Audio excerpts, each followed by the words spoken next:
Rising over the Detroit River, a new chapter in North American infrastructure is being written. The Gordie Howe International Bridge is a $4.8 billion marvel, set to be the longest cable-stayed bridge in North America, stretching an impressive 2.5 kilometers across the water. Its soaring towers and sweeping cables are not just feats of engineering, but symbols of ambition and connection. But this bridge is more than concrete and steel. It's a vital artery for nearly a quarter of all US-Canada trade, carrying billions of dollars in goods every year. Every truck that crosses represents jobs, livelihoods, and the deep economic ties between two nations. For decades, this partnership has been a model of quiet cooperation, with the border serving as a gateway rather than a barrier. Generations have relied on this connection for prosperity and peace. But on September 30, 2025, the bridge has become the epicenter of a cross-border crisis, as tensions flare and uncertainty grows. The US has imposed steep tariffs on Canadian steel and aluminum, citing economic interests and the need to protect domestic industries. The move sends shockwaves through both economies.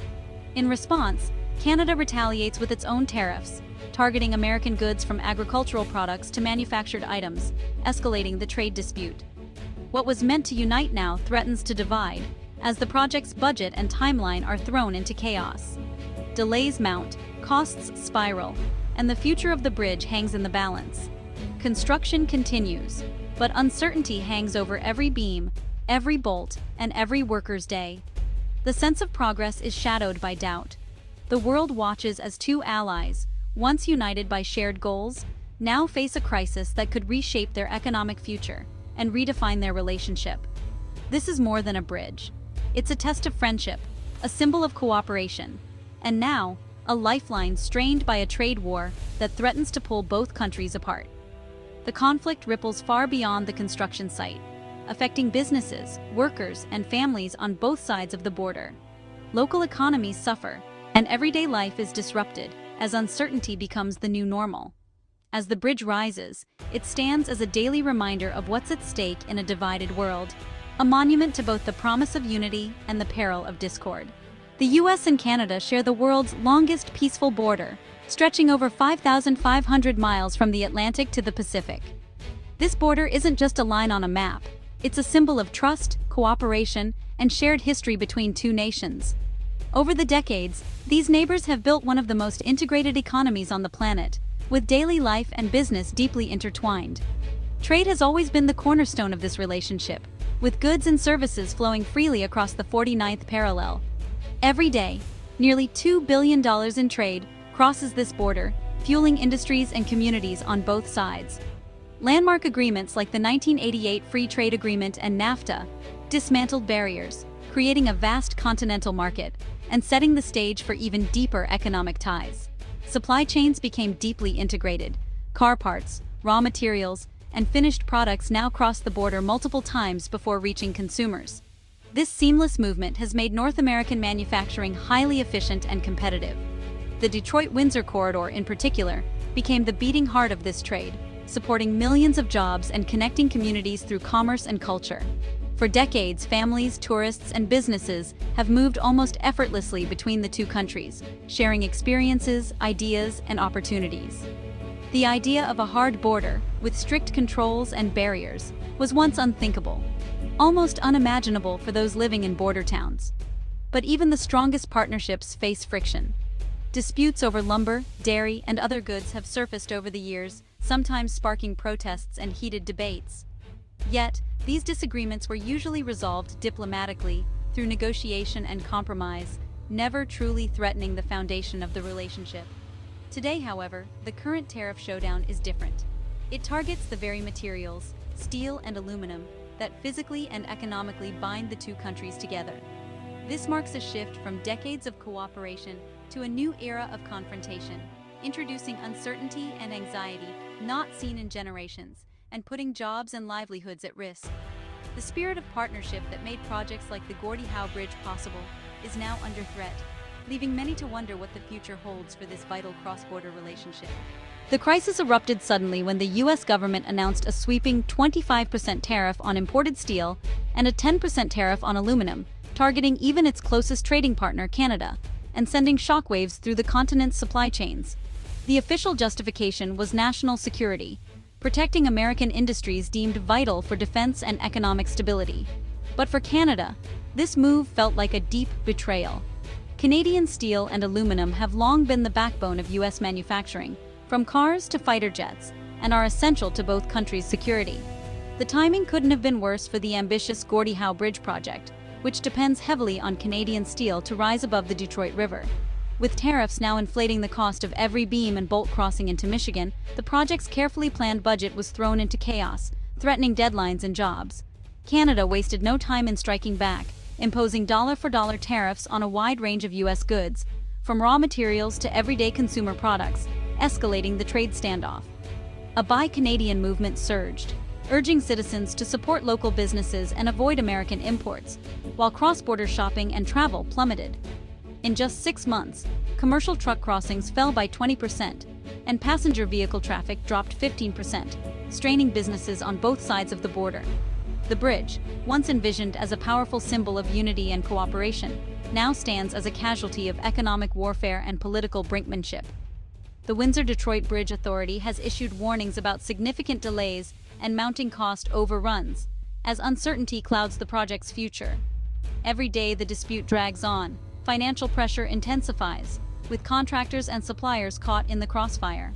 The once steady flow of materials has slowed to a trickle, and what was once seamless cooperation has turned into tense confrontation. The dream of a seamless modern crossing is now mired in economic conflict and political uncertainty. The unfinished bridge stands as a stark monument to a growing divide, its steel skeleton a reminder of what's at stake. The paradox is clear. A project meant to unite two nations has become a battleground, its future hanging in the balance as both sides dig in. The tariff dispute hits hardest in the industrial heartland. Michigan businesses relying on Canadian goods face higher costs and logistical headaches. Auto suppliers in Detroit, dependent on just-in-time parts from Ontario, are squeezed by rising material prices. The uncertainty stifles investment and planning. Service and retail sectors suffer as Canadian visitors stay home, driven by tariffs and national pride. Local chambers warn of potential business closures and job losses. In Windsor, the picture is equally troubling. Its economy is tied to the U.S. auto industry. Tariffs disrupt supply chains, putting jobs at risk on both sides. Canada's retaliatory tariffs also raise costs for businesses relying on U.S. equipment. The social fabric is fraying, cross-border routines are disrupted, and an invisible wall grows. Friendships and family ties are strained by economic and political conflict. The shockwave is both economic and cultural, weakening bonds that once held the region together. The dispute has become a high-stakes political chess match. The U.S. administration insists tariffs are needed to protect American jobs, showing little willingness to exempt Canada. Canada responds with firm resistance, targeting U.S. industries in key political districts. Diplomats work behind the scenes, seeking allies among U.S. lawmakers and business leaders. Public statements grow sharper, and a political stalemate emerges. The bridge project is now a pawn, its future tied to political will, not engineering. For Canada, completion is a national priority. For some in the U.S., it's leverage. Until diplomacy prevails, the bridge remains a symbol of impasse. Economists warn the long-term consequences could be severe. Dr. Emily Vance, trade economist, these tariffs are like sand in the gears of a finely tuned machine. The U.S. and Canadian economies are deeply integrated. Disruption hurts both. Supply chains built over decades are breaking down, with job losses and price hikes already visible. The Windsor-Detroit Bridge Authority CEO laments, "We're building a 21st-century bridge with 20th-century trade barriers." The project faces delays and soaring costs due to political uncertainty. Dr. David Chen, North American Studies. Trust is the currency of international relations. This dispute has shattered it. Even if tariffs end, rebuilding trust will take years. Ottawa will diversify trade, altering the North American landscape. Industry leaders urge action. Our members face impossible choices: absorb costs, pass them on, or move operations. The message: stop posturing and protect jobs and businesses. The stakes are real, and the need for resolution is urgent. In border towns like Sault Ste. Marie, the tariff war is personal. Residents who once crossed daily for work, family, or shopping now face economic strain and growing separation. A Windsor nurse working in Detroit questions her future. A Port Huron hardware store owner sees business drop 40%. cross-border events and traditions are cancelled or diminished. Resentment simmers. Canadians feel targeted, Americans feel the fallout. The easy camaraderie is replaced by suspicion and disconnection. The human cost is the most tragic consequence. Livelihoods and a way of life are at risk. The standoff highlights the contrast between past and future at the Detroit-Windsor crossing. The Ambassador Bridge, a 1929 workhorse, is now a bottleneck, aging, congested, and outdated. The Gordie Howe Bridge was designed to solve these problems. 6 lanes, modern customs, direct highway links. It's a vision for 21st century trade and prosperity. Ironically, the very project meant to overcome old barriers is now stalled by new ones. The trade dispute delays relief, leaving the corridor dependent on outdated infrastructure. The two bridges symbolize competing visions: status quo versus deeper integration. The choice remains stuck in the past, or resolve differences and build a future of shared prosperity. The unfinished Gordie Howe Bridge stands as a symbol of both potential and peril. The tariff conflict has strained a historic friendship and disrupted lives, but the bridge's existence proves both nations understand their shared destiny. The path forward is clear: return to mutual respect, open dialogue, and common ground. Leaders must step back from confrontation and negotiate in good faith. Removing tariffs would signal that friendship matters more than friction. The choice: build economic walls, or recommit to building bridges.